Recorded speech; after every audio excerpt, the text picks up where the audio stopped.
ఆ పువ్వు పట్టుకెళ్ళి వాడి ఇంట్లో దేవుడికి పెడుతుంటే దేవుడు వణికిపోతాడు. దొంగ పువ్వులు రా ఇవన్నీ, మూసలు పెట్టి చెట్లు వంచి పట్టుకొచ్చేసావా, ఇవి నా కాళ్ళ మీద పెడుతున్నావా, చూసి చూసి అసహ్యం వేసి నీకు దొంగ వదులుగాక అంటే ఏమవుతాడు? కాబట్టి ధర్మం అన్న మాట అనుష్ఠించడంలో ఉండదు. ఓ పని చేశామంటే చేయడం కాదు, ఇలా చెయ్యొచ్చా అనో ఆలోచన ఉండాలి. అలా చెయ్యొచ్చా అన్న ఆలోచన లేకుండా చేసే పనులు చాలా అసహ్యంగా ఉంటాయి. కాబట్టి పుష్పఫల భరితంబులై తరువనంబులు పే, చెట్టుకి కొన్ని పువ్వులు విడిచిపెట్టాలి. పువ్వులన్నీ చాలా సంతోషంగా ఆ పూలతో పళ్ళతో కాయలతో చెట్లు ఎక్కడ చూసినా అందంగా కనపడుతుండేవి.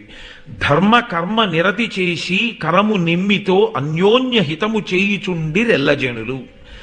అందరూ ధార్మికమైనటువంటి విధానంలోనే జీవిస్తున్నారు, ధార్మికమైన కర్మలే చేస్తున్నారు.